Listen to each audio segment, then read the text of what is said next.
আমার কথাটা আপনি শুনে দেখেন, তারপর অথরিটি হিসাবে আপনার নামটা ওখানে না থাকে, আপনি কি সেই কলেজে ঢুকে প্রিন্সিপাল হিসেবে দায়িত্ব পালন করতে পারবেন? প্রিন্সিপাল হিসেবে তো আপনার একটা অ্যাপয়েন্টমেন্ট থাকতে হবে, একটা ডকুমেন্ট থাকতে হবে। এই কথা আবারও বলছি, এখনও বলছি, 3 জন লোক এখানে কথা বলতেছি, অন এয়ার চলে যাচ্ছে। ফর এক্সাম্পল, বাইরে যখন একটা লোক কথা বলে, তারটা কি অন এয়ারে যাবে? তাকে এই রুমটায় ঢুকতে হবে। আমি কাউকে ছোট করছি না, আমি খুব লজিক্যাল বলি। বাংলাদেশে কেউ চ্যালেঞ্জ করিনি, আমি টক শোতে চ্যালেঞ্জ করতে পারি। আর আমারটা যদি রং হইতো, এতদিনে বহু কিছু হইতো, কেউ রিড করতো, কেউ এটা করতো, সেই মামলা পর্যন্ত করতো। বিষয়টা হচ্ছে যে সংবিধানটার কথা বলতেছে, সেই সংবিধানটায় বলা আছে শুধু প্রধানমন্ত্রীর কথা, নির্বাচিত প্রধানমন্ত্রী। তো নির্বাচিত প্রধানমন্ত্রী তো আমার এখানে নাই, কোনো প্রধানমন্ত্রী তো আমার নাই। তো ওই সংবিধান তো প্রধানমন্ত্রী অপারেট করে। কিন্তু প্রধানমন্ত্রী সেটি ঠিক আছে, কিন্তু প্রধানমন্ত্রীর যে ক্ষমতাগুলো আছে সেটি তো নিশ্চিত তিনি আপনি সরকার প্রধান করতে পারেন। সরকার প্রধান হলে কি হয়? সরকার প্রধান হলে সে যা যা কাজ করণীয় সরকার প্রধান হিসাবে সবই সে করতে পারবে, সরকার প্রধান হিসাবে। আবার নির্বাচিত প্রধানমন্ত্রী যিনি, তিনিও সরকার প্রধান হিসাবে যা যা করণীয় করতে পারবেন। কিন্তু প্রশ্ন হচ্ছে, আমার অ্যাপয়েন্টমেন্ট তো অন্তর্বর্তীকালীন সরকার হিসাবে। তা আমার অ্যাপয়েন্টমেন্ট অন্তর্বর্তীকালীন সরকার হিসেবে হলে তো আমি তো প্রধানমন্ত্রী না। এই যুক্তিটা আপনি আবার দেই, আমাকে যদি বলা হইতো এই যে আমি প্রধানমন্ত্রী হিসেবে ওত নিছি, তাহলে তো আমার মেয়াদ 29 পর্যন্ত। আমি তর্কের খাতিরে বলছি, আমার মেয়াদ কেউ ফিক্সড করে নাই, আমার মেয়াদ সংবিধানে নাই। আমার মেয়াদ, আরেকটা জিনিস মনে রাখেন, বারবার পরিষ্কারভাবে বলতেছি, আমার কথা না আপনার খুঁজে নিয়েন।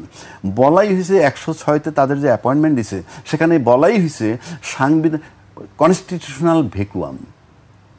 এরকম কনস্টিটিউশনাল ভ্যাকুয়াম যখন হয়, তখন একটা সরকার, অন্তর্বর্তীকালীন সরকার নিয়োগ দেওয়া যেতে পারে অন্তর্বর্তীকালীন সময়ের জন্যে।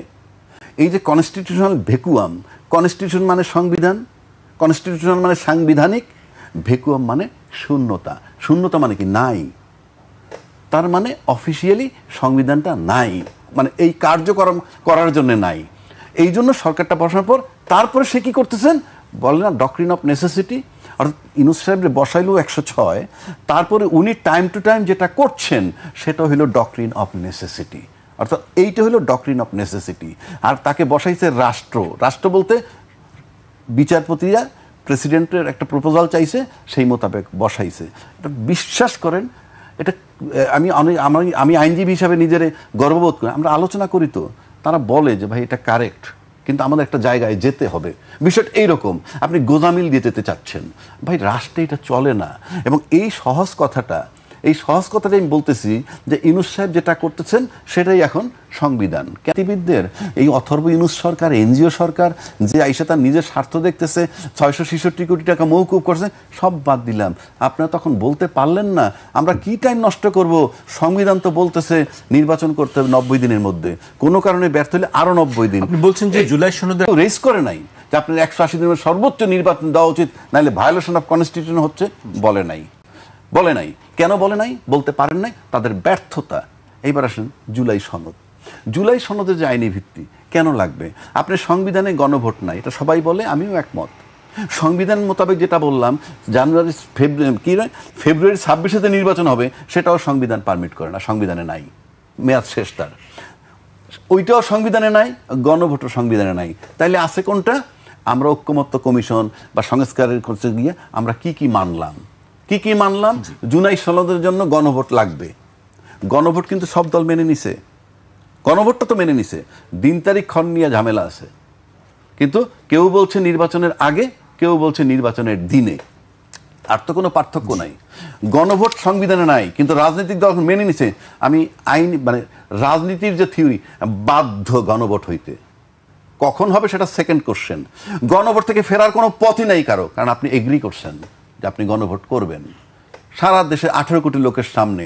যদি এই গণভোট না হয়, রাজনীতিবিদদের মানুষের উপরে, মানে গণভোট না হওয়ার জন্য টাইমটা কি? গণভোট যদি আপনি আগে করেন, তাইলে জুলাই সনদের আইনি ভিত্তি হয়। আর আইনি ভিত্তি যখন হবে ওইটার, তখন জুলাই সনদের অধীনে নির্বাচনটা হবে। সেটাই হলো কৌশল। আর যদি একই দিনে হয় মানে নির্বাচন এবং গণভোট, তাহলে আপনি নির্বাচনটা কোন সংবিধানে হচ্ছে? প্রশ্ন 1। 2, পৃথিবীতে যদি কেউ নজির দেখাইতে পারে যে একই দিনে জাতীয় সংসদের নির্বাচন এবং গণভোট হয়েছে, আমার জানা নাই।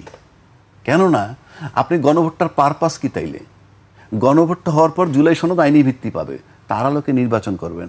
আপনি সংসদ যদি হয়েই যায় তারপরে গণভোটের রেজাল্টের এফেক্টটা কি? আমার তো সংসদ হয়ে গেছে। এই সমস্ত কৌশল করা মানে সাধারণ জনগণকে ধোঁকা দেয়া। এবং সবচেয়ে আপনাকে দেখতে হবে এই জুলাই সনদ বলেন, গণভোট বলেন, রাষ্ট্র এবং রাষ্ট্রের জনগণের জন্য ক্ষতিকর কি না এটা যদি কেউ ব্যাখ্যা দিতে পারে, আমি আর এই জীবনে টকশোতে আসবো না। তাদেরকে ব্যাখ্যা দিয়ে বুঝাইতে হবে, হ্যাঁ গণভোট এবং জুলাই সনদের আইনি ভিত্তি দুইটাই রাষ্ট্র এবং রাষ্ট্রের জনগণের জন্য ক্ষতিকর। আপনার দলের জন্য ক্ষতিকর কিচ্ছু আসে যায় না, কিচ্ছু আসে যায় না। সব দলের জন্য ক্ষতিকর হোক, কিচ্ছু আসে যায় না। আমি চ্যালেঞ্জ ছুড়ে দিচ্ছি, ব্যাখ্যা দেখ দুটা দল, বড় দল যে দুটো আছে, ব্যাখ্যা চ্যালেঞ্জ ছুড়ে দিলাম। যেটা রাষ্ট্রের জন্য ক্ষতিকর নয়, জনগণের জন্য ক্ষতিকর নয়, সেটা হতেই হবে। আর যদি না করেন সেটা বিট্রে করা। আমরা এগুলি অভ্যস্ত।